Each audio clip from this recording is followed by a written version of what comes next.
Hello, আসসালামু আলাইকুম সবাইকে। Welcome to my channel wandering with Acme. আজকে আমাদের গন্তব্য বাংলাদেশে নারায়ণগঞ্জে অবস্থিত বাংলার তাজমহল। তাজমহল ভিজিট করতে হলে আপনাকে প্রথমেই ঢাকা অথবা ঢাকার আশেপাশের যে কোনো প্রান্ত থেকে সোজা চলে আসতে হবে নারায়ণগঞ্জের ভুলতা। ভুলতা থেকে সিএনজি বা অটোতে ডিরেক্ট আপনি চলে আসতে পারবেন বাংলার তাজমহলে। যদি ভুলতা হয়ে আসেন তাহলে সিএনজি ভাড়া নেবে ভুলতা থেকে তাজমহল পর্যন্ত 100 থেকে 200 টাকার মধ্যে। আর যারা সিএনজি বা অটো অথবা লোকাল ট্রান্সপোর্ট ইউজ করতে চাচ্ছেন না, পার্সোনাল ট্রান্সপোর্ট ইউজ করে আসবেন, তারা গুগল ম্যাপ ফলো করে অন্য যে কোনো রুট আপনারা ইউজ করতে পারেন।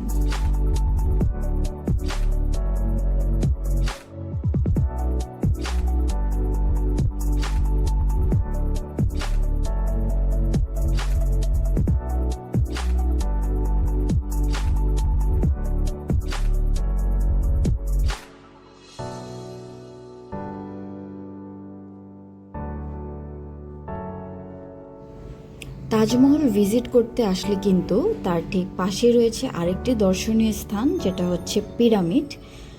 মিশরের পিরামিডের রেপ্লিকা বলা যেতে পারে যাকে।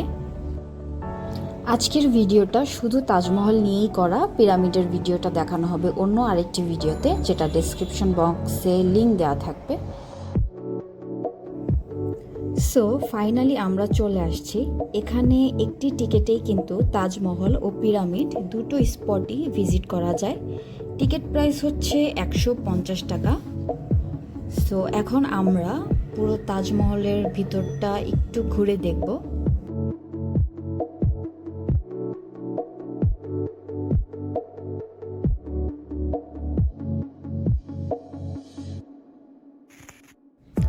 তাজমহল বাংলাদেশের রাজধানী ঢাকা থেকে 10 কিলোমিটার পূর্বে সোনারগাঁয়ের পেরাবে অবস্থিত। এটি প্রকৃত তাজমহলের একটি রেপ্লিকা। তাজমহল বাংলাদেশের মালিক আহসানুল্লাহ মনি একজন চলচ্চিত্র নির্মাতা। 2008 সালের ডিসেম্বরে তার তাজমহল কপিক্যাট সংস্করণ প্রকল্পের ঘোষণা করেন। প্রকল্পটির জন্য ব্যয় করা হয়েছিল 50 লক্ষ টাকা। এই তাজমহলটি নির্মাণের কারণ হিসেবে জানা যায় তার দেশের দরিদ্র মানুষ যাদের ভারত গিয়ে প্রকৃত নিদর্শন দেখার সামর্থ্য নেই, তারা যেন নিজ দেশে থেকে তাজমহল দেখতে পারেন। এই তাজমহলটির নির্মাণ কাজ শুরু করা হয়েছিল 2003 সালে এবং 2008 সালে জনসাধারণের জন্য উন্মুক্ত করা হয়।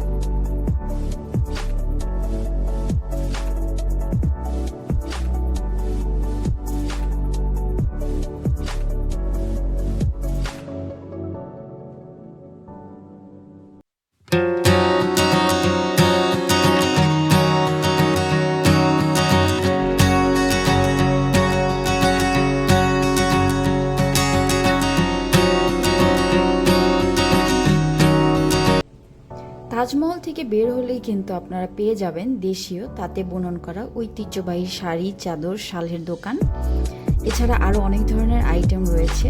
এছাড়াও এখানে পাওয়া যায় 7 রঙের চা, যেটা কিনা সিলেট ছাড়া অন্য যে কোনো জায়গায় পাওয়াটা খুবই দুর্লভ। Thanks for watching the video and subscribe my channel for more upcoming videos.